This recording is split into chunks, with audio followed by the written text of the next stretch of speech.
Hello everyone, welcome to our YouTube channel. अगर आप इस चैनल पर नए हैं तो सबसे पहले चैनल को सब्सक्राइब कर दीजिए एंड बेल आइकन ज़रूर प्रेस कर दीजिए ताकि आपको आने वाली हर एक वीडियो की नोटिफिकेशन सबसे पहले मिल सके। आज के इस लेक्चर में मैं आपको करवाऊंगी ग्रुप डायनेमिक्स, उसके मीनिंग एंड उसके कंपोनेंट्स हम आज के लेक्चर में करेंगे। चलिए हम बिना किसी देरी के स्टार्ट करते हैं वीडियो। सबसे पहले मैं मीनिंग की बात करूँ तो ग्रुप डायनेमिक्स क्या होता है। ग्रुप डायनेमिक्स मतलब वो चीज़ें, वो फोर्सेज जो कि ग्रुप के अंदर प्रेजेंट होती हैं। ठीक है, ग्रुप के अंदर प्रेजेंट होती हैं और जितने भी मेंबर्स हैं ना ग्रुप के, उनके बिहेवियर को अफेक्ट करती हैं, उनके बिहेवियर को इन्फ्लुएंस करती है। जैसे आप पढ़ते हैं ना बिजनेस इन्वायरमेंट। बिजनेस इन्वायरमेंट क्या होता है, ऐसे सारी की सारी चीज़ें जो कि इंटरनली एक्सटर्नली इन्वायरमेंट के अंदर प्रेजेंट है और वो अपने बिजनेस को अफेक्ट करती हैं। उसी सेम तरीके से हम बात करते हैं ग्रुप डायनेमिक्स की।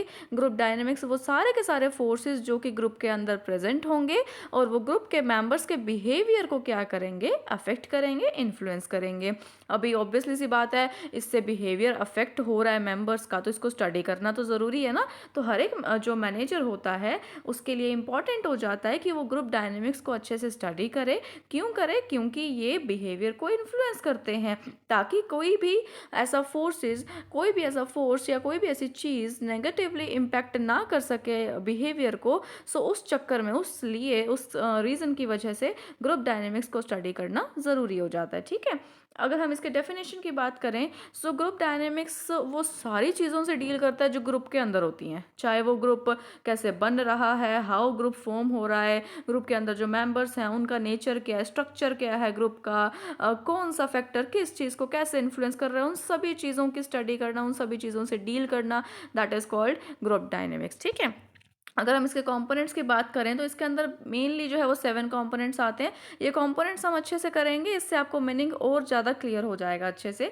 अगर इसके कंपोनेंट्स की बात करें तो group composition, group norms, group leadership, group cohesiveness, group status, group roles and group think. इसके अंदर बेसिकली 7 कंपोनेंट्स आ जाते हैं। वन बाय वन हम स्टडी करेंगे। सबसे जो पहला कंपोनेंट है that is group composition. Group composition क्या होता है ना, जो ग्रुप के मेंबर्स है वो किस हद तक सिमिलर हैं, वो किस हद तक सिमिलर हैं। जितने ज़्यादा सिमिलर होंगे उतनी ज़्यादा चांसेस रहते हैं कि वो ग्रुप जो है वो अच्छे से काम करेगा। ठीक है, दो ही चीज़ें हो सकती है इसमें, या तो सिमिलैरिटी होगी या फिर नहीं होगी, है ना। अगर है तो वो कौन सा ग्रुप होता है, होमोजेनियस ग्रुप होता है। होमोजेनियस ग्रुप कौन सा होता है, जिसके अंदर जो मेंबर्स है ना उस ग्रुप के अंदर, उनमें कुछ ना कुछ सिमिलैरिटी है, चाहे उनकी पर्सनैलिटी सेम है, उनकी एबिलिटीज़, उनकी सोच, उनकी ओपिनियंस, उनकी सजेशंस, उनके जेंडर, मान लो डेमोग्राफिक फीचर्स लाइक कुछ भी, उनका एजुकेशन, उनका जेंडर, कोई भी चीज़ अगर सिमिलर है तो वो होमोजीनियस ग्रुप माने जाते हैं।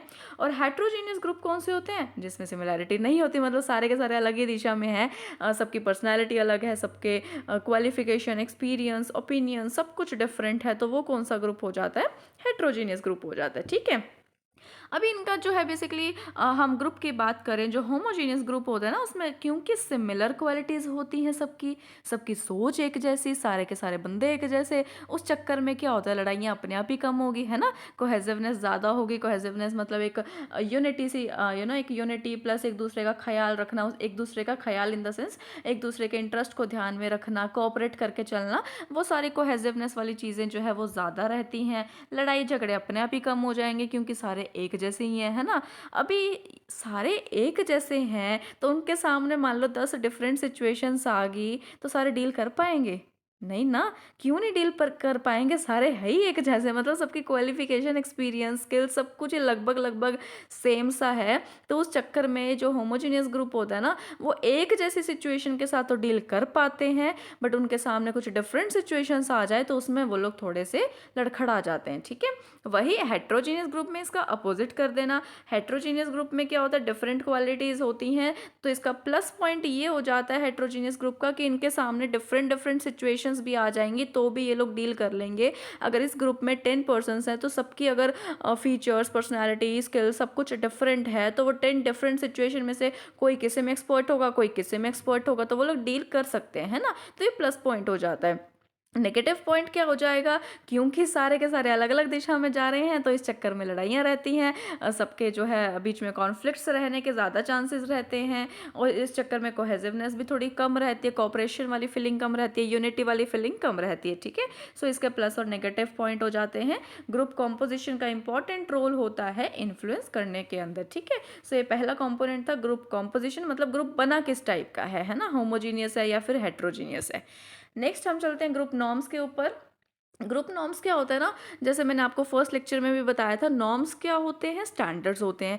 हर एक ग्रुप के ना अपने अपने स्टैंडर्ड्स होते हैं जो कि गाइड करते हैं, किसको गाइड करते हैं, मेंबर्स के बिहेवियर को गाइड करते हैं कि हाँ भी ये नॉर्म्स एक्चुअली में ना वो स्टैंडर्ड्स होते हैं जो हमें बताते हैं हमसे क्या एक्सपेक्ट किया जा रहा है, हमें कैसा बिहेवियर करना है, हमसे क्या एक्सपेक्ट किया जा रहा है। तो ये चीज़ ग्रुप नॉर्म्स हमें बताते हैं, तो हमें गाइड करते हैं basically what to do and what not to do in a particular situation. किसी सिचुएशन में क्या करना है क्या नहीं करना वो सब हमें बताते हैं। नॉर्मली ओरल फॉर्म में होते हैं, जो रूल्स होते हैं वो हार्ड एंड टफ रूल्स होते हैं। प्रॉपर जो ऑर्गेनाइजेशन में फॉर्मली बनते हैं वो तो रिटर्न में होते हैं ना। जो ग्रुप नॉर्म्स होते हैं ना, ये ओरल फॉर्म में होते हैं, ये रिटन फॉर्म में नहीं रहते हैं ज़्यादा, ठीक है। हमें गाइड करते हैं हमें क्या करना है नहीं करना। फॉर एग्जांपल हमने अपना एक ग्रुप का एक स्टैंडर्ड सेट कर लिया, एक नॉर्म बना लिया कि कोई भी पर्सनल यूज़ के लिए मोबाइल फ़ोन नहीं यूज़ करेगा ड्यूरिंग द वर्किंग आवर्स। अगर ऑफिस में बैठे हो भाई, वर्किंग आवर्स चल रहे हैं, तो उस टाइम पे आपने पर्सनल यूज़ के लिए फ़ोन नहीं यूज़ करना है। अगर अब कोई ऐसा करेगा, फ़ोन यूज़ करेगा, तो फिर मेंबर्स ना उसे थोड़ा कटने लग जाते हैं, मतलब जो ऑब्जर्व नहीं करते हैं ना इन ग्रुप नॉर्म्स को, तो उसे फिर थोड़ा सा बैकआउट सा कर देते हैं, उन्हें मतलब उससे निकाल देते हैं या तो ग्रुप से, या फिर उससे थोड़ा सा ऐसे कटने लगेंगे, थोड़ा उससे अलग ही रखते हैं। तो ये ग्रुप नॉर्म्स होते हैं, ऑब्वियसली सी बात है ये सेट करने ज़रूरी हो जाते हैं। क्यों ज़रूरी हो जाते हैं, अगर अपना कोई ग्रुप का स्टैंडर्ड ही नहीं होगा, कोई स्टैंडर्ड सेट नहीं किए होंगे, तो कोई किसी को कुछ पता ही नहीं होगा, तो कोई भी कुछ भी अपने हिसाब से बिहेव करेगा, अपने हिसाब से कुछ भी करेगा वो किसी भी सिचुएशन में, है ना। तो फिर वो ग्रुप कहीं ना कहीं फेल हो जाता है। तो हर एक ग्रुप के स्टैंडर्ड एक ग्रुप नॉर्म्स होने ज़रूरी हो जाते हैं। उसके बाद हम नेक्स्ट चलते हैं थर्ड कंपोनेंट्स के ऊपर। थर्ड कंपोनेंट क्या बोलता है, ग्रुप लीडरशिप। लीडरशिप बहुत ज़्यादा इंपॉर्टेंट होती है ग्रुप के अंदर। कहीं ना कहीं ग्रुप को चलाने वाला ही लीडर होता है, राइट। मतलब कोई बंदा काम नहीं भी कर रहा है ना, कोई ग्रुप का मेंबर अगर कोई पर्सन अगर काम नहीं भी कर रहा है, तो उससे भी कैसे काम करवाना है ये लीडर के हाथ में होता है। तो अगर लीडर अच्छा है, लीडर इफ़ेक्टिव है, एफिशिएंट है, अच्छे से ग्रुप को संभालना जानता है, ग्रुप को एकजुट करके यानी कि एक यूनिटी के साथ चलाना जानता है, तो वो ग्रुप हमेशा सक्सेसफुल ही रहता है, ठीक है। तो यहाँ पे जो ग्रुप है बेसिकली वो दो टाइप के होते हैं। जैसे मेनली वैसे तो ग्रुप को बहुत सारे टाइप के होते हैं, बस हम अगर ऑर्गेनाइजेशन की बात करें तो फॉर्मल एंड इनफॉर्मल दो टाइप के ग्रुप्स होते हैं। अगर फॉर्मल ग्रुप्स है तो वहाँ पे तो क्या होता है कि लीडर को अपॉइंट किया जाता है, उसकी मतलब जो भी मतलब उसकी क्वालिफिकेशन रहती है, उसका एक्सपीरियंस रहता है, उस हिसाब से उसको अपॉइंट किया जाता है, ठीक है। और सब कुछ इसको फॉर्मली बताया जाता है, आपकी क्या रैंक है, आपकी क्या अथॉरिटी है, आपकी क्या रिस्पॉन्सिबिलिटी है, सब कुछ इनको फॉर्मली कम्युनिकेट किया जाता है। बट अगर हम बात करें ना इनफॉर्मल ग्रुप की, तो इनफॉर्मल ग्रुप में लीडर को अपॉइंट नहीं किया जाता, उसको एक्सेप्ट किया जाता है। मतलब किसी पर्सन को हम देख रहे हैं, ऑब्जर्व कर रहे हैं कि हाँ भाई ये पर्सन अच्छा है, इसकी पर्सनालिटी अच्छी है, इसकी स्किल्स अच्छी है, ओवरऑल है ये person, overall in the sense भी मतलब वो सभी के सभी कामों को करना जानता है ना। तो उसको हम उसकी पर्सनालिटी, उसकी स्किल्स, उसके एक्सपीरियंसेस के बेसिस पे एज अ लीडर एक्सेप्ट कर लेते हैं। तो इनफॉर्मल ग्रुप में इनफॉर्मल अपॉइंटमेंट होता है लीडर का, और फॉर्मल ग्रुप में फॉर्मल अपॉइंटमेंट होता है। लीडर होना ज़रूरी है, every group has a leader, मतलब हर ग्रुप में लीडर होना ज़रूरी है। तो यहाँ पे जो है ग्रुप कैसा जाएगा कैसा नहीं जाएगा वो कुछ हद तक जो है वो लीडर के ऊपर भी डिपेंड करता है। लीडर का अगर वर्किंग का जो स्टाइल है ना वो अगर अच्छा होगा तो ग्रुप अच्छा जाएगा, अगर लीडर ही काम का नहीं होगा तो फिर ग्रुप अपने आप ही फेल हो जाएगा, है ना। तो ये हो जाता है। इसके बाद नेक्स्ट हम कंपोनेंट की बात करें तो आता है ग्रुप कोहेसिवनेस। ग्रुप कोहेसिवनेस क्या होता है, जैसे मैंने आपको अभी बताया, कोहेसिवनेस का बेसिक मीनिंग होता है कि हाँ भी यूनिटी के साथ रहना है, हमने मिलजुल के काम करना है, किसी चीज़ को बांध के रखना है, एक दूसरे के इंटरेस्ट का ध्यान रखना है, तो दैट इज़ कॉल्ड कोहेसिवनेस। तो जितने ज़्यादा अब मेंबर्स के बीच में सिमिलैरिटी होगी, चांसेस रहते हैं कि उतनी ज़्यादा कोहेसिवनेस होगी। जैसे मैंने आपको अभी ये फर्स्ट कंपोनेंट बताया था, होमोजेनियस ग्रुप। होमोजेनियस ग्रुप है तो सिमिलर क्वालिटी होंगी। जब सारे के सारे मेंबर्स एक जैसे हैं, मतलब उनकी जो क्वालिटीज़ है ना वो एक जैसी है, तो वहाँ पे चांसेस रहते हैं कोहेसिवनेस क्या होगी, ज़्यादा होगी। तो फिर वही वाला पॉइंट यहाँ पे भी सेम पॉइंट बोला गया है कि जब सिमिलैरिटी एटीट्यूड्स में, बिहेवियर में, परफॉर्मेंस में, क्वालिटीज़ में ज़्यादा रहती है तो उतने ज़्यादा चांसेस रहते हैं कि कोहेसिवनेस क्या होगी, ज़्यादा होगी। अगर कोहेसिवनेस ज़्यादा होती है तो वो ग्रुप जो है हमेशा मिलके काम करता है, यूनिटी के साथ काम करता है, एक दूसरे को वो लोग कोऑपरेट करके चलते हैं, है ना। उसके अलावा उनके जो ऑब्जेक्टिव्स हैं वो अपने आप ही फिर अच्छे से अचीव हो जाएंगे। जब मिलके काम कर रहे हैं, लड़ाइयाँ कम हो रही है, तो ऑब्जेक्टिव जल्दी अचीव होते हैं, पर और साथ ही साथ अच्छे से भी अचीव हो जाते हैं, ठीक है। तो कोहेसिवनेस होना ज़रूरी है ग्रुप के अंदर। उसके बाद जो नेक्स्ट कंपोनेंट आता है ग्रुप स्टेटस। ग्रुप स्टेटस क्या होता है ना, आपका ग्रुप के अंदर स्टेटस क्या है, आपका ग्रुप के अंदर पोजीशन क्या है, रैंक क्या है, या फिर स्टेटस क्या है। यहाँ पे ना किसी भी मेंबर को, किसी भी ग्रुप के मेंबर को दो टाइप के स्टेटस दिए जाते हैं।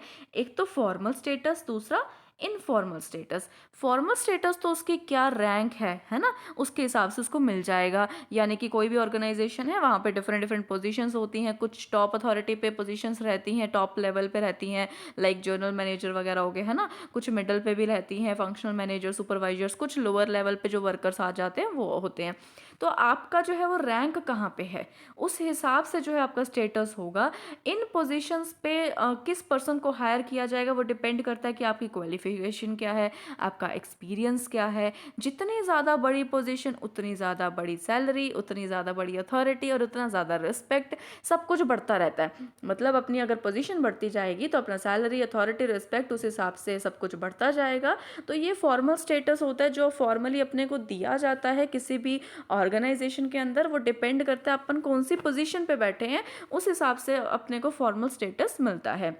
जो इनफॉर्मल स्टेटस है ना, ये आप कह सकते हो एक तरीके से इंसान कमाता है खुद।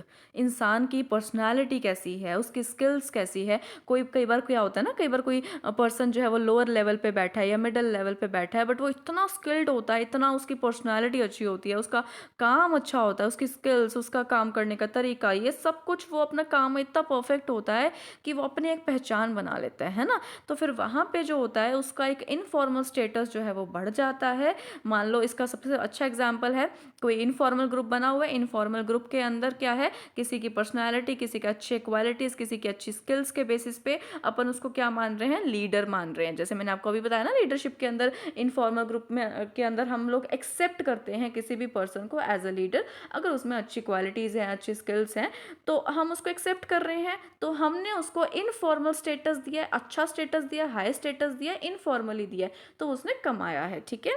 तो दोनों टाइप के यहाँ पे स्टेटस हो सकते हैं। और जितना ज़्यादा अच्छा एक इंसान का स्टेटस होता है, एक इंसान का रैंक होता है एक ऑर्गेनाइजेशन में, उतना ही ज़्यादा वो खुद को मोटिवेटेड फील करता है, खुश रहता है। ऑब्वियसली सी बात है, खुश रहेगा ही, है ना, मोटिवेटेड होगा ही कि हाँ भी मेरा नाम अच्छा है, मेरी मतलब मेरी रैंक हाई है, मेरा स्टेटस अच्छा है, मेरे को सब लोग जानते हैं, तो थोड़ा सा मोटिवेटेड सा रहता है वो पर्सन। उसके बाद जो हम नेक्स्ट हम कंपोनेंट की बात करते हैं, दैट इज़ ग्रुप रोल्स। ये अपने 5 कंपोनेंट्स पूरे हो गए। 6th कंपोनेंट आता है ग्रुप रोल्स।